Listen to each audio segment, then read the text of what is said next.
Okay, guys, welcome inside the coach's room. The first father and son and player and coach. We'll see where we're at. You're not a podcast listener? No, not really. Okay, so this could be boring. Okay. No, I don't know. You are sometimes? Yeah, I think so. As a coach, you're always trying to hear ideas. In this sport, but in other sports. So I find some of that interesting. I receive from other coaches as well. So I saw, but Austin also had his own podcast, right? the players they have. The players have one. What is it? I don't know what it is, but it's the Con Mate. It's our Argentinians. Okay. There's three or it's four in Spanish. or yeah, it's in Spanish. You speak Spanish? No. So you don't know what they're saying about you. Yeah. No, I'll understand a little bit, but I don't speak much. Okay. Yeah. Okay. Do you listen to that one, or do you leave it up to the players? They have the players on there. They've had the coach on there, and our Argentinians, Uruguayans, Colombians, they all to some degree they speak English, but it's good to get in their space where they're extremely comfortable. They have their mate. It's mate con vos is the name of it. Yeah. Oh, it's a drink, of course. Yeah. So they have they have all the questions from the fans that are coming in, and you stay in there for about an hour, but it's good fun. It's enjoyable, and the fans have a real appreciation for it. So it's great. Okay, yeah, mate almost went famous when Suarez and Messi and so they were doing it, right? Yeah, and then everyone started getting sick when you had COVID. They keep sharing. Yeah, of course. This became the problem, but it's good for our players. Okay, cool.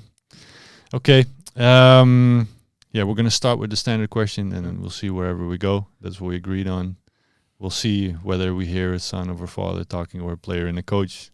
I don't care. You can swear, by the way. I don't give a fuck either. But it's my podcast, so we do whatever we want. First, do you know how his coach's room look at the club? Yes, I'll go in there, talk to my father and the other coaches, assistant coaches. But it's a nice room. I'll go in there. Does it feel like the director's room? A little bit. Okay. Yeah. Why? Sometimes how it's set up, you'll have the assistant coaches, and then they'll come over to my coach's room. He has his own separate room as well. Okay.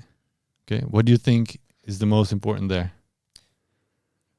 Definitely his desk that he stands up at and raises so he can stand up. Okay, he a really flexible likes that. one, Yes. so it moves up and down. Yes. Yeah, very modern. Yes. Okay. Does he spend a lot of time on his desk? I think so, yes. Okay. He does. They'll come in there and he'll be in there standing up, doing stuff on his laptop. Okay. You're right. What's the most important there, do you think? Probably the laptop. The laptop. Okay. I spend time in the office, but we also have a larger room where all the coaches have their desks and a larger table with our TVs and all of our tactic boards. So I'll spend a lot of time out in the open space with them when I need meetings with younger players or some of our other players in a more private space. It's in the office. But the computer, the tactics board, these are the lifeblood of what we do. And, as coaches, we spend a lot of time in there talking and illustrating and diagramming. And we have to be welcoming of the players. We're a little further down the hall than the locker room. So, but it's nice to have the players visit unannounced without me having to request them. But it's good. I think the openness is important. The players feel a calm and a freedom to move into our space as coaches as well. So we try to keep that as lighthearted as we can when we can. Do you notice that players just like in any, let's say, football facility, the room of the physiotherapist, that's the most relaxed one. Everybody's just hanging out there. Some of them getting a massage, but sometimes you also want that feeling in your coach's room that people just step in, and sometimes there's a boundary. Yeah, I think for Claudio and I, this is a club that's now 2 years old. We were fortunate enough to be part of the building process, building on every level. So when we started to design this training center, St. David's Performance Center, it was with this idea in mind. How is the flow of the building so that there is more interaction for players and high-performance staff, the scouting, in order for players to feel comfortable and feel safe in their space, but also have contact, have more real touch points throughout the building. And I think, as time's gone on, there's things that we would also like to change to enhance that more. But I think that was all part of the design. And when you see what's here at PSV, it's incredible. And some of these things are similar to what we were setting out to do by design, and it works quite well. But I think the contact with players is very important today with where the sport is. Relationship building, it's quite critical to not just be on the field. There has to be more, relationship building inside and away from the soccer field. So it's part of what we set out to do. It really changed, I think, because you were, let's say, a top player 20 years ago. Yeah. And then there was much more distance, and now it's much more family almost. Yeah, I think culture and environment are big parts of soccer in the United States. The wives, the children's, the players, the staff. In order for this to really have the effect that you want over the course of a season or 5 years, instilling what a strong culture is. The connections between the players, the kids, the wives is critical. And for us in 2 years, this I think is where we saw a lot of progress from year 1 to year 2. We started in COVID where there was no contact, there was no relationship building. Also not between players and coaches. It was very only on the pitch, maybe. Yeah, exactly. Yeah, meetings, everything was very disconnected. And in year 2 now, we have the ability to foster these relationships more, do more as a team on the field and off the field with families as well. And I think that connection lends to what it looks like on the field. Yeah. When it's fun, it's extremely exciting. When it's difficult, there's a bond and a brotherhood, and that's not too far off from football all over the world, I'm sure, but it's really, really important in America. Yeah. Okay. Thinking about that, because you were appointed 2019, there was not really a club. Well, there was a club, but nothing on the pitch, I think. Yeah. In 2020, there was COVID. Yeah. So there was still a completely abnormal situation. Pretty interesting start of starting out as a head coach. Yeah, very difficult. I think I was with the national team in 2019 and obviously making preparations, at the end of that to be the head coach at Austin. And then as 2020 begins, COVID hits, and we're in the process of having to build an entire team with no players, no staff. So it does take an effect or have an effect on what that looked like. You're no longer able to go watch players in person. You're no longer able to meet with agents. So it made that process difficult. But building a team in our league, there are mechanisms by which the league operates that you can now construct 26 to 28 players. It's a lot of it happens basically at the end of the year. But in the early part of 2020, we can sign internationals. But it's the comparable phase of what it is now, right? Yeah. So these months, I saw a lot of signings. Yeah. So right now, for an expansion team, which is what we were, the expansion team that just came into our league, St. Louis, is faced with the same thing. You now have the ability to choose 5 players in an expansion draft. You have the ability to sign internationals, basically from January to today. But you also have the ability to trade for players, buy players internally within the league. So different dynamics to create your roster. But again, the relationship building, the team building essence was difficult, much more difficult during COVID because it was just so much more disconnected than it is today. And, those were some challenges after year 1 that we were able to reflect on, and we got better because of it. But we had some suffering based on our roster build and certainly the dynamic within our building, but the improvements were made in year 2, and I think we've seen the successes. Yeah. Well, it's purely superficial, but if I look at the results, they're much better now, and I don't know what everything you went into detail, but it looks more solid. Yeah. For sure. How was it for you, by the way? You were 15, I think. I was 16 when I signed. You were in the academy, or for a little bit I was, yes. I played probably about 10 games with them. Yeah. And then I signed in September, and this was my first full year of being in the MLS and a part of Austin FC. Okay, how's the experience so far? This first year was really nice. I think, especially seeing what we built off of our first year and coming into our second year and doing what we did and coming out with many more results that we liked was good to see. Okay, and now I'm going to ask a personal question. Did you see a difference in your dad, let's say in the first year and the second year? I think he was more comfortable in the second year and more confident, I think, with his coaching and what he wanted to see improve in the second year. Okay. As a dad?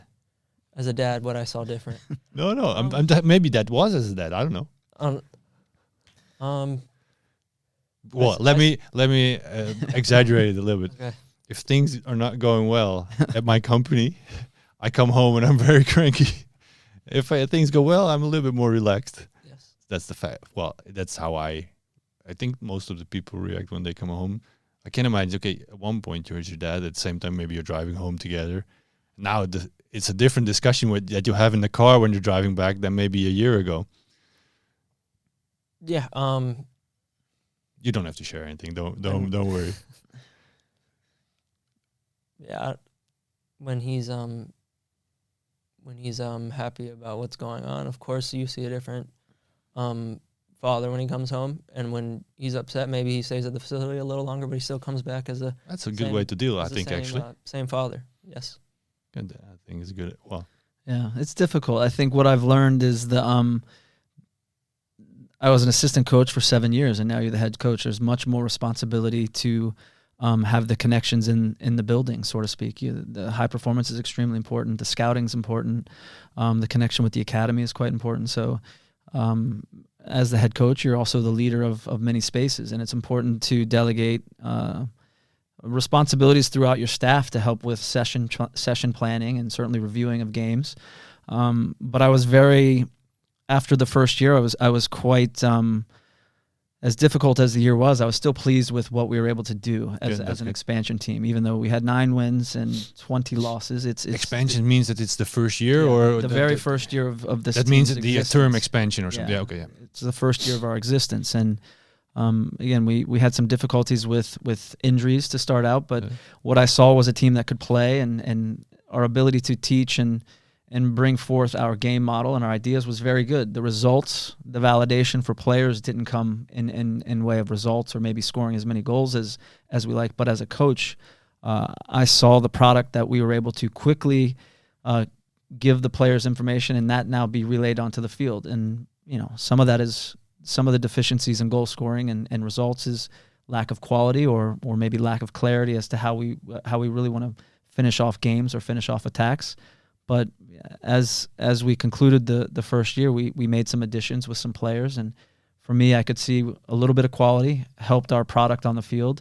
And in year 2, we needed to increase some leadership inside the group, change a few things tactically, and in a year further down the road with more learning and understanding of what we were trying to do, guys came into this space a little bit more calm, a little bit more confident of what we were expecting, and right away we hit the ground running in year 2, and there was more goals, there were wins. So the validation of our work for players was very evident. And for me as a coach, it just the experience of year 1 was right there evident for me again, right at the beginning of year 2. And as Owen says, when I come home, of course there's the father, but I am a coach, but I'm always a father, and I have 4 children. So to be mindful of not bringing home the frustrations or the excitement to some degree is something that I think will always be challenging. But I think it's part of growth as a person as well. Yeah, well, I wrote down you had 4 kids, so I'm not forgetting the other kids. Sure. You are sitting here, but the other ones are just. But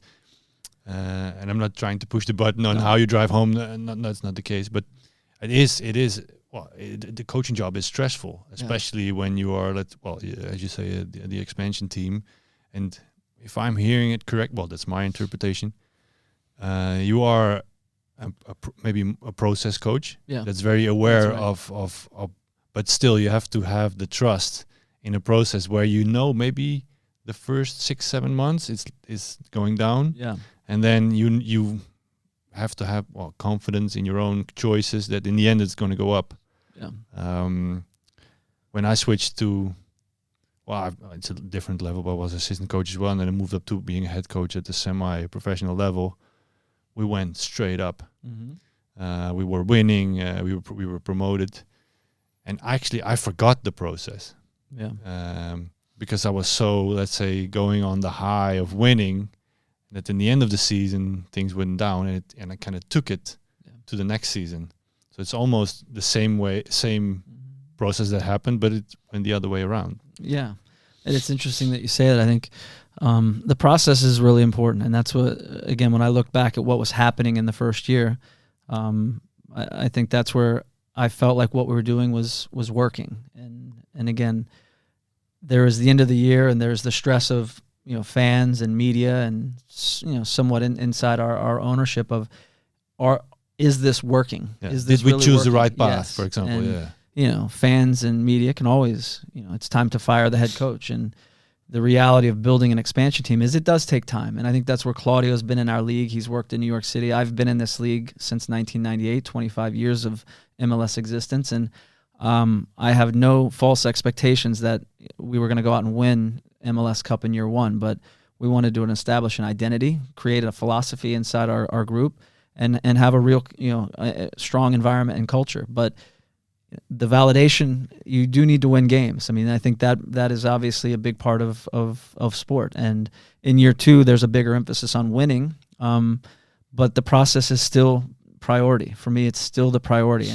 And of course, we will have different touch points with the players that, for us, illustrate how important winning is. But that's for the players to grab a hold of and for the fans to feel. For me, it's validating to win, but the process is just as important as the results. And it's hard to not, for me to break from that. And I think as time goes on, my process will get better, or our process will continue to get better and evolve, and hopefully the results will continue to carve the way. Yeah, I was reading a lot about ownership lately. Yeah, taking ownership of a process. And as a coach, especially in that phase, you are right in the middle of the process, because you have people above you that can decide over you. You have fans that create an atmosphere, and then you have the players, which you cannot control it, but that's the only ones that you have, maybe the most important ones. Yeah, the most important ones, and also the ones that you have a direct effect on. Yeah. Let's say daily. But the way that you lead is, you lead your players, which is clear, but you also kind of have to find a way to lead up. Yeah, exactly. Yeah. How did you keep the players on the right path, but also the people around you? Fans is a little bit more difficult, maybe. But let's say Claudio, this is do you knock on his door every day, or how does it work? I think Claudio and I have a good relationship. We've played together. We've been in the league together to some degree. He was in New York City and I was in Columbus. We have the background in the sport, but I think the ideas and the way that we see the game line up, and I think that's also quite important. There always needs to be some level of tension between, I think, someone of his position, a sport director or a GM, a head coach, just like I have some tension within my staff that I think is healthy tension. Yeah, very good. Yeah. Having an understanding of ownership is extremely important. What are their expectations? Short term and long term. And I have a relationship with Anthony Precourt, who is our owner, and I've known him and worked for him in Columbus for a number of years as well. So I think he was understanding of what this was going to look like. In the time that was necessary for us to get it in place. He was aware that this is a process. Yeah, I think well. so. He's been in the league. He's watched over 7-8 years these new teams that have come in. Some have hit the ground running. There's a different spend. LAFC has spent, 50, 60, 70, $80 million. Atlanta, the same. There's a way that you can commit some funds to really, build out a very strong roster. And there are other teams that do it in a different way. We probably didn't spend that much money, but we still wanted to build a very competent, competitive group, similar to some of the other teams, a Nashville and a Minnesota. And it does take time for you to get everything in line. Not all players are going to be a success. Yeah. So there's also just that. You have many dynamics that are inside an expansion team. And, during COVID as well, a new stadium, we played the first 9 games on the road. So there were these challenges, again, in year one that were really, really difficult. COVID, for me, was probably the hardest, looking back and reflecting, just because of the effect that it has inside a group and not allowing for the team bonding, the chemistry, the camaraderie, which was... Because there was also no tradition or something. There was nothing there. There's no history. Yeah, of course. There is no history. So But Claudio and I have a good relationship. We stay very, very much in similar spaces. He's out at training every day. If he's not, we have video that he's able to tap into and watch. Well, is he wearing a tracksuit and walking around, or is he like behind the fence and walking? Oh, he's dressed in pants and a polo or something. Do you allow them? I never allowed people with normal pants on the pitch. That was my rule. Yeah, I think when Owen will know, and when we're out on the field, there's proper attire for the coaches. Yeah, and you know, it takes place on the field. You should be dressed accordingly. And anyone in that space, whether it's photography, social media, should respect that space as well. And you know, it's also the professionalism. It can be playful, but this is where we work, and this is, you know, there is a seriousness to it, and we want to enjoy that. While at times we as coaches and players, there has to be joy. There has to be, you know, there has to be some pleasure to what we're doing. But there are some rules and responsibilities that are very clear. That reminds me of, there's a story about Snyder at Ajax, that there was a new team doctor who didn't know those kind of rules. And he was walking in his jeans or whatever kind of pants onto the pitch, and Snyder, who can place the ball anywhere that he wants, would just place the ball right on top of the head of the team doctor. Okay, this is not how the way that we do this. That's communication. I mean, it's also a way of communication. Well, for sure. You need to communicate to everyone in your space. I think that's the responsibility of being a leader, and you know, you have to communicate that directly to people, or have, you know, your own people that can now convey those messages throughout your organization. I agree. And how do you feel that process? Because you are a player, you, of course, you know the coach has a plan, but do you experience in a way that what the long-term ideas are, or what's your feeling on this? Yeah, for me, I have to be. I'm talking to the player now. Yes, I try to be very open with what the coaching staff is trying to accomplish and what they're trying to teach the players. And like my father said, there's a validation to it, like winning, scoring goals, but you also still have to trust what's going on, whether you're winning games or not, and you have to believe that it's gonna come through, and you're gonna see this process and the formation come together. And how do you? What does a young player need in that phase? Because you're thrown in a dressing room with big guys. I'm exaggerating again, but yeah, of course you are skillful, because otherwise you wouldn't be there. But still, there are guys that have much more experience. They kind of know what the coach is saying, or sometimes they don't care, which is also sometimes very good. They just do whatever they think is best. And as a young player, you can be, I want to do it perfect. I want to do it the right way that the coach is saying. What does work then for you? What is the best way to approach you in such a case? For me, I feel like it's easy for me to learn like the ways that we want to do things. And yes, there are the older guys that do that, but they can also teach me things that I don't quite have yet, and it helps me see the game a different way as well. But as far as learning that process, I think just coming straight forward with it and just telling me the information, and I can do it correct every time. And does it mean that the coach, there's like a team presentation, and if you're a young guy, maybe you don't know all the terms or whatever. Is it good at, and Owen, wait 3 minutes, I'm going to explain you a little bit more? Or does it work when an older player does it? What's the best way that work? Well, what works the best for you? For me, I feel like I can interpret things that are going on in the meeting room, whether we're talking about how we want to play, and offensively, defensively, but also I can go and ask questions, and so I can help me understand better with what I'm trying to do.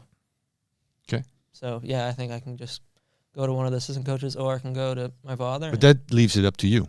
Yes, or they can come to me and they can see that I don't quite understand it yet, and they can pull me into the coach's room and walk me through it. Okay. Do you think? Because you're literally in that phase, that as a young player coming through to the seniors, that there's enough intention? You cannot say in general, because you only have one experience, which is at Austin.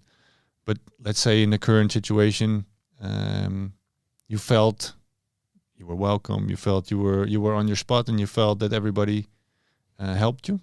Of course, like first being a part of something, maybe you're not as close as you want to be, but as like you go on, you start to make friends, and you start to find the people that you can be surrounded by.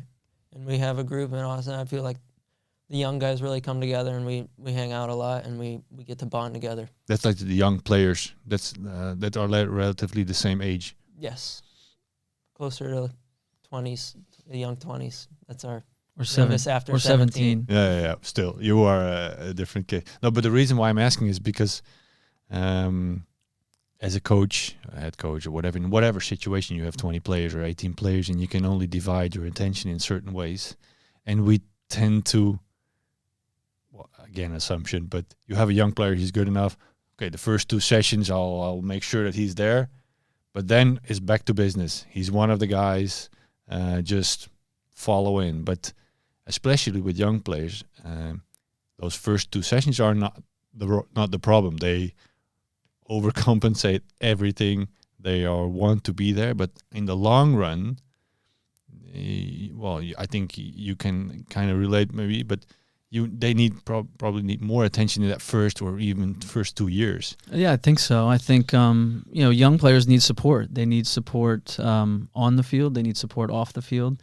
In the end, they have to perform. And he's 17, and when he signed with us, he was 16, and there was plenty of criticism that your father is signing his son, and it's nepotism. And at the end of the day, he's gonna have to perform and illustrate why he was signed. Claudio Reyna is our sport director.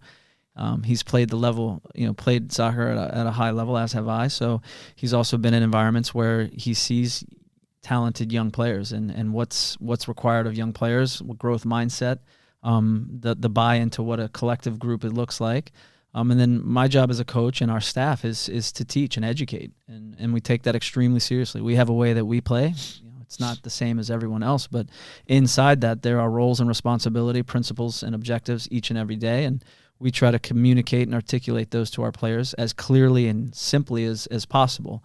I think what I learned as a coach in my first year is it's a lot of new information for many players. So there is a certain amount that they can no longer take on more information. So year 1, we felt that. Year 2, we introduce more language, more information, new ideas. It doesn't even matter whether you're 17 or when you're 28. Everything is new in this case. Yeah, exactly. So the first year, it's new for a lot of people. Owen was in the Columbus Crew Academy where I was coaching before. So game model, structure, positional play is something that he was quite aware of. And now, there's certain player attributes and qualities that we are very defined about and based on the positions on the field. So he has a level of understanding of that. But when you start playing with men, there's a realization what that looks like and feels like. And at the end of the day, you have to perform. And I think what was really unique about Owen was when he did start to play with men, there was very little drop off. There was very little difference as he started to get healthy and get stronger. He still is developing and growing. From a physical side, it needs to. It can't be overwhelming for the player, or else I think we all know talent is something that even if you don't have size, it'll come along as you mature. Sure. But I thought for him physically he was in a good place at 16, 17, and now we keep enhancing the technical qualities, the tactical ideas, and he's still growing, but he brought those things, and that enabled him to get on the field and actually perform in a really, really good way. And he played, the team had success, so he was able to capture this quickly. And that's important. That's important for him, but also the other players in the locker room to have full faith and believability in the player. Sure. So, and the coach. Yeah, can imagine. Yeah, this is with every 17. If you can be such a talented player, and you can maybe have your first 30 minutes substitute. Okay, and everything goes well, but it's in the long run. Can you cope? Yeah. Can you deal? And do you improve? I think that's exactly right. There's to have a growth mindset. It's a big part of for us. Our roots are our values that we talk about. Having a growth mindset, being about the collective and being brave, and knowing that when you have the bravery is you're going to take things on and there's going to be failures. How do you respond to that? How do you react to that? And I think for our young players, it's giving them preparation and that's how we can try to instill confidence. I think it's very important that we give ideas and solutions, but at the end of the day, the players will show you what they know and also need to show their creativity as well, but inside the structure of how we want to play and how we want to work. number 10. That's your ideal position, but they put you on the sideline first, which is pretty normal choice in men's football, I think. And if I hear it, you are, as again as an assumption, but you want to be creative, and there's risk in your game. How did the staff, maybe your father or a coach, it depends on which situation, gave you the confidence that you felt, okay, I can take the risk. I can just do what I normally do? Because there are a lot of coaches that say, okay, guy, just make your first minutes and don't make any mistakes, which in my idea has the wrong effect. Yeah. How did they give you the confidence? So I started my first game. They told me the day before the game that I was going to start. So they also there was no time to think. Yeah, that probably helped as a well. good thing. Yeah, sure. Sometimes a good thing. But yeah, the coaching staff, assistant coaches came up to me and they said that I've earned it, and they've told me that you just do your thing out there and you work hard defensively, offensively, and the rest of it will come. And when I got in the game, maybe the first 10 minutes I was a little nervous, but as it went on, I found my way in the game, and I thought I played pretty well. The first thing you said is, I earned it. Yes. Which means it was not randomly. It was something that was, the choice was built upon a longer period. I think that says it all, right? Yeah.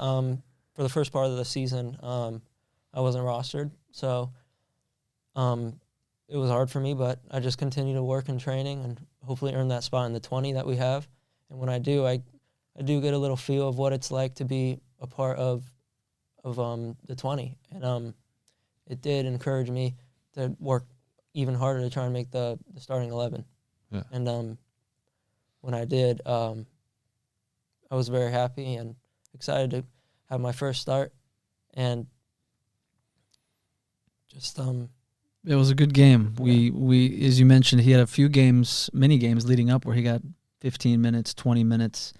And we had 2 games in quick succession. We were in Salt Lake on a Wednesday night, and then we were playing in LAFC. So it was a trip that we stayed on the road. Yeah. We had a red card in this Wednesday night game. He came on. He had a number of good plays that almost got us the tie. We ended up losing 2-1 after we had a player sent off. And then the next game is in LAFC against the best team in the West. And this was the game that I introduced him as the starter. So again, in one hand, you have a 17-year-old and you're playing against the best team, and it's an emotional game for us as an organization because we're in second place most of the season, and this was the opponent directly above us. But he earned the opportunity, and when he went out and performed in this game, he did quite well, and we came away with a victory again, which helps validate for sure the work that he's done, but the work that the group had done. And this is part of a little bit of the feel as a coaching staff, but it's also recognized where the player is emotionally and mentally,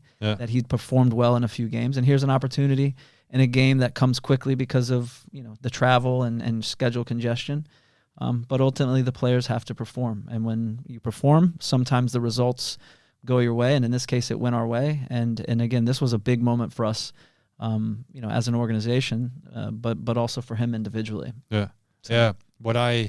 Again, it's from the outside, but what I like about the process is that it doesn't feel all of a sudden. Yeah. It doesn't feel like a one-time chance. You don't have to prove yourself at that moment. You already did that. And the choice of words in earning means that there's a foundation. Yeah. So there's all your confidence, I think. Yeah. It's not like, okay, because he's injured, he's going to play when he's come back. This is your only shot. That's completely different pressure than building up towards a moment where you can if it fails, nothing is going to get taken away from you because you already earned, let's say, a foundation, which I think is very positive. That I can almost imagine that's why it felt so relaxed. Yeah. Definitely building up to that game, there are training sessions and there's times like where you feel like you might not be able to make the 20, but just like me continuing to believe that I can and just keep working and training also helped me feel comfortable in that game where I was playing right winger. Yeah. Yes. But what I'm also a little bit looking for is, so we as coaches, it's very important that the words that we choose in such a process and the way that we approach this, and that's why I'm maybe zooming in a little bit on those details. And what you're now describing is your personal, let's say, ownership of your process, which is completely up. No, it's not completely up to the player, but which is much more important than I think even the process of the coach. Because if you believe that you can make it, whatever the coach says, you're going to make it anyway, which is also very interesting. Okay, and now building up to the next season. Interesting if you can keep the spot. We're not going to go into those details now. But maybe back to Sure. you being a dad then. You are the coach. Mm-hmm. And as a coach, you're okay, no, he's the best choice, blah, blah, blah, blah. And then at one point you realize, I just put my son in the first 11. Mm-hmm. How was that for you? It was good. I think my wife was probably more worried about it than I was, again, because we see him every day in training. Yeah. Of course, yeah. So you were very aware of what happens. Yeah, I think of course. It's quite important. We also see how he's being viewed by his teammates. You have the performances that he's able to put together, whether it's 15 minutes, 30 minutes. And I think those things are important. And for us, it's getting him as prepared as possible. Whether he's my son or not, that's irrelevant. We have a way that we want to play. We have players that have certain qualities, and there are certain needs inside of a game, and we make decisions based on those things, or at least I do. And our staff felt fully confident in him, and I think preparation is a big thing. I think there's no such thing as luck to me. Performance is performance. I think opportunity meets preparation, and now you get these things, which is what he was able to achieve. But I was delighted for him and for our team, again, to win this game after we lost on a Wednesday and turned around on a Saturday to beat the best team in the league was an emotional lift for our group, and it only spurred us on through the summer. We were quite dominant throughout the summer, and as an away team, we performed extremely well, and this validated a lot of what we were doing as coaches as well. So the players get the buy-in, the coaches get the buy-in, staff, fans. So there's in a vacuum these very strong positives. But as you know, the game is humbling. So the process is what we always go back to, and making sure that we keep things in a very even keel manner while still having enjoyment, but thinking about the process to get good results. Yeah. And what you both come across as calculated guys in this process.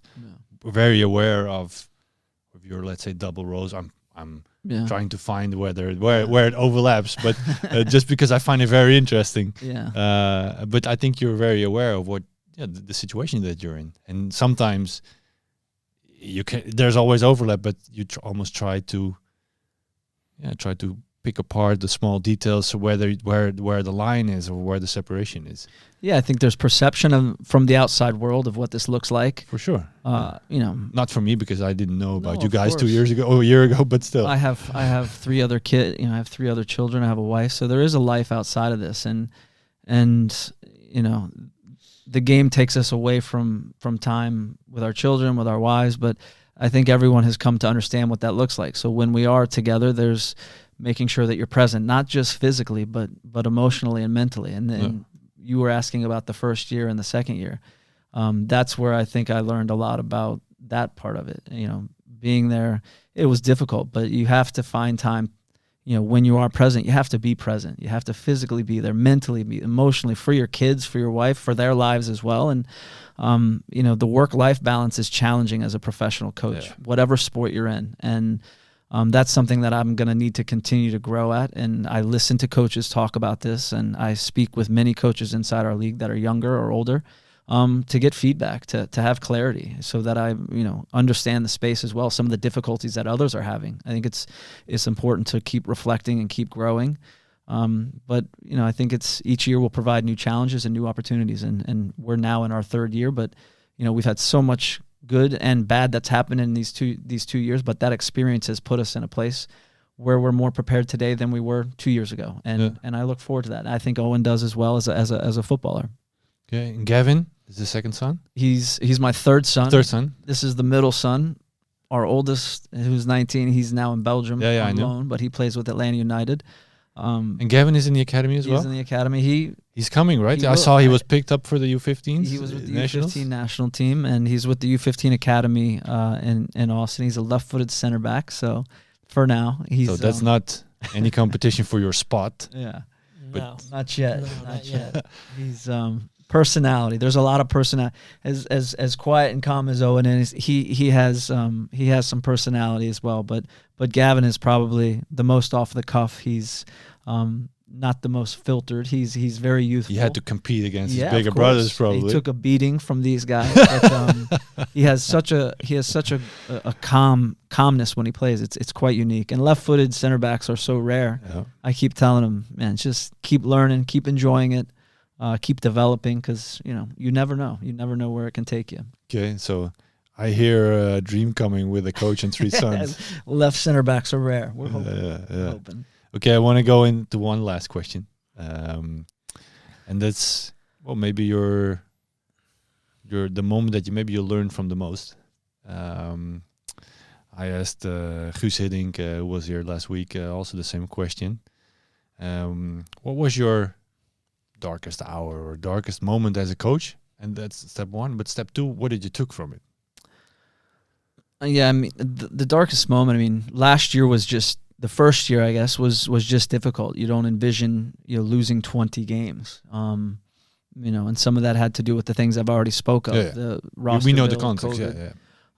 But that's a difficult thing to swallow and to hear. And of course, you'll hear the noise from many different circles, but maintaining a confidence and belief in what you're doing.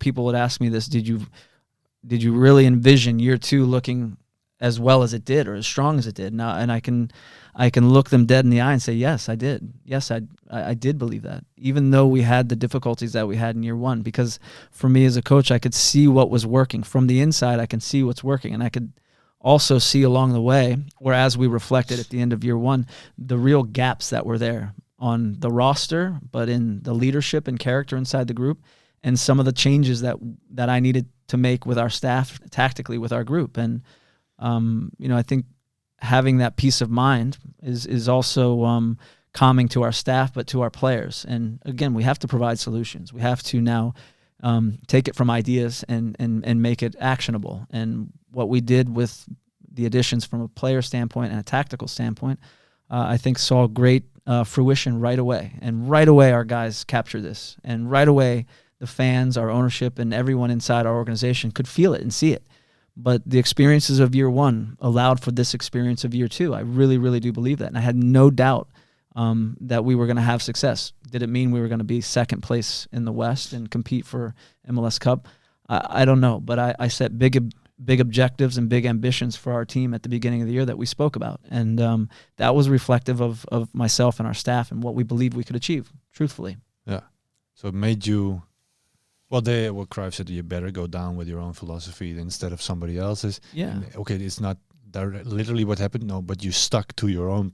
You stuck to the process. That's what I hear mainly, and you believed, although there was a lot of resistance or whatever, there were a lot of reasons to change, but you didn't. Yeah, I think so. I think you see this all around the world, and I talked to the coaches here with young PSV, and it's a very clear message, and it reminds me so much of what I've now experienced in year 2 is you want to become extremely good at a few things, and giving many ideas and many solutions and different structures and organizations can become disorienting. It can become overwhelming for players. And in year 1, I had a little bit of this because, again, you have 28 players that are having to take in new ideas, a staff that I also have to teach. So there's a lot of newness to it, but at some point you can't keep giving information. So we can condense that in year 2 and built off of year 1, but it's really, really important. Become very, very good at a few things, and over time, show the evolution, show the adaptation. But first and foremost, to capture everybody in the same space and to have that believability and validation, I think it was really, really important for us in year 2 to work this way, and it did. It did pay dividends, and I completely understand and appreciate what the coaches and young PSV are saying. Yeah, if you put it all in the mix, so you have a new, let's say, franchise or a new team, you have COVID, yeah, and you have a coach which has never been a head coach on that level, one of the factors would be enough. Yeah. But you had all three, which gives you even more. Well, it makes it even more special. It's not special. It's the process makes it tougher, I think, and you have to really believe in that. Yeah. So that's very. It's special. I think that's the best word. Mm. And you, did you had a phase, let's say in your young career, where you were, okay, this feels like a low point, and maybe how did coaches help you? Yeah. Maybe throughout. If you're 17 and you're already playing in MLS, you're already also on a really high point. I think you can be very proud of that as well. But still. Yeah, throughout my first full year of being a part of the Austin FC, I started 11 games, I think, throughout the whole year, and I started about 9 in a row, and that was probably one of my higher points throughout my career so far, and then not starting after the 9th game was tough for me, but it was probably a learning experience to know just that you have to be consistent with your performances, because you can't be on and off, or else you won't have. Why were you disappointed? Because you would, okay, now I'm 9. I'm now the one of the first that you put in. Was that how you experienced it? I wasn't disappointed, but I was more. It was more of a learning experience. Like that's a very polite way to say it. He was mad at that. I'm sure there was. You were. I would throw things around if I were. Yeah. It was a learning experience for me to know that your performances have to be consistent, and if they're not, then you won't always be in that starting 11. I'm not gonna try to put you in it. Okay, somebody says to you, and the coach in this case is definitely the coach. Says, okay, you're not starting, and you're not gonna say to me after 10 seconds, okay, this is a learning experience. You're gonna have different thoughts. I hope. Well, I think it's very healthy if you have that. And then now you can look back at it, a learning experience. What made it a learning experience? So there's if you say to me honestly now after 5 seconds, I learned my lesson, I trust you, but I cannot imagine that was the case. Yeah. Throughout the games that I was playing, like the first few games, I was putting up good performances, but the last couple maybe they weren't my best, and it was maybe a little frustrating for me to see that happen. With all the hard work that I try to put into all training sessions and games, but probably looking back at it now, it was definitely a learning experience. But in the moment, it was probably me just being really frustrated. And then you were okay. What the F is happening here? And are you going to look at footage, or what did you do? Or did you, okay, now I'm going to show up at training and I'm going to show everybody that this guy made a mistake. Yeah, but for me being a young player, sometimes you just gotta accept that. I do watch video and I do ask questions on like how I can do better. Yeah. But as always, just going into training sessions and trying to work the hardest and be the hardest working player out there. Especially being the youngest one out there as well. Sure. I think still is a very polite way to answer, but how would you like a player to react? Yeah, I think it's expected. I think when you're young, are you going to come and knock on the door? There are older players that when he's starting, I get players knocking on the door. Yeah, it's not because it's my football, son. Yeah. Strikers the same way. People that have make an impact in the games, they want opportunity as well. And when the team is doing well, there's also not as many changes. And when he was starting, I think we ended up winning 5, tied 3, lost 3. So as a starter, he was also performing. But as performance dips or results start to waver, or schedule congestion, there's opportunities to make changes. But we were a pretty consistent group. We utilized probably 16 or 17 players throughout the year. That's not a lot. Which is not so uncommon. We have 34, 35 games. But we kept guys healthy, and the team was performing in a good way. So there wasn't a ton of opportunities to rotate or change guys. But I think for Owen and for any player, when the disappointment arrives, it's how do you respond to it. But also as a staff, How are we monitoring this? What's the level of contact? We're also watching in training. We're watching for cues. Of course, we need to talk to the players as well, and certain experienced players, you maybe give a little bit more information prior to them playing or not playing. For a young player, we also want to see how they respond without hearing they're not starting, or when we do tell them they're not starting. So there's lots of things that go into it, but more than anything, communication is critical. I'm one coach amongst 5 other coaches inside our technical staff, and everyone's voice is important. Everyone's time is important. And, young players need probably more information, need more guidance. So those are things that we try to highlight. But I think, for him, being frustrated, being pissed off is okay. Come out to the field and demonstrate why it is you need to be starting. Not in a careless, reckless manner, not in a disrespectful manner. And having fights and shouting match in training is a good thing. It's a level of tension. Crossing the line is crossing the line. So we want this. We need this stimulus and this impulse sometimes. But I think our players also understand and respect what we as coaches are trying to do. And in order to be a high-performing team, you need this each and every day. And young players, old players, it doesn't matter. It's a level of intensity and competitiveness that we need. Yeah. It's professional soccer.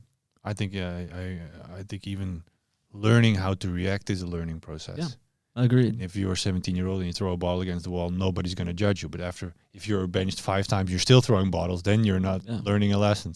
Yeah. Which is interesting because sometimes the coaches think after one bottle, okay, that's already enough. But every player reacts in its own way, and that's okay as well. Yeah. As long, like you said, there's a line to cross. Yeah.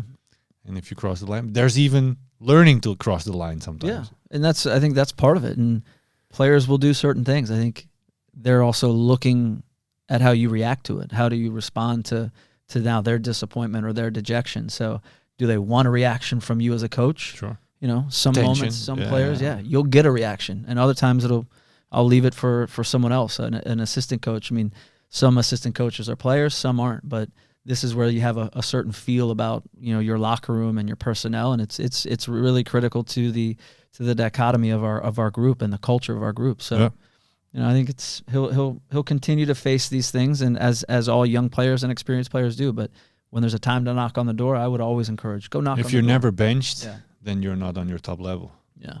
So to feel that. Yeah. That's interesting. Let's see if you learn more lessons. Okay, guys. I think it was very interesting to talk to you. Thank you. I hope I didn't push you over the dad and coach line too much. But when I drove here, it got me thinking. Completely different. I have a kid that's 6 years old and a kid that's 3 years old, and I coach them. Mm-hmm. And then when I have a team gathering on the pitch, I have 7 kids that are nice in front of me, and 2 kids that are hanging on my shoulders because I'm the dad. And while I drove here, I was thinking, okay, let's see how the relationship is between you in a performance environment, in which is a top performance. I think we got a glimpse of the way that you deal. You're not going to jump on your dad's shoulder when he huddles the teams in. But still, probably not. We got some pictures together out on the field. We're a competitive group. We're inside our family. We're quite competitive. Yeah. We have a young girl as well, Ella, who's. Does she play any sport? She plays. She's probably more for the social elements. Okay, she's discovering more of that side of it now. But the 3 boys, Ella, my wife as well. I mean, it's competition inside our group has always been a healthy thing, and. If you play 2-on-2, who's the best player? 2-on-2. We used to kill them when they were younger. We just beat on them. It was. This was like a coaching staff against 12-year-olds. Yeah. But now you have your older brother. I forgot his name. But Tyler, Gavin, you. Yes, you can play 2 versus 2. But who will then, in such a small game, be the best player? That's interesting. They would complain because it would be Greg, myself, Frankie Hayduk, and they're like, "You guys were in World Cups. Of course you're going to beat us." But it was like 5 of us against 10 of them. So, but anytime, kids, they don't ever get to win. We never let them win. But now they win everything, and that's the humbling reality of getting old. I hear they cheat for sure. They cheat for sure. They definitely do now. Yeah, they have to probably. Yeah. It's tough getting old, slower and slightly heavier. Okay.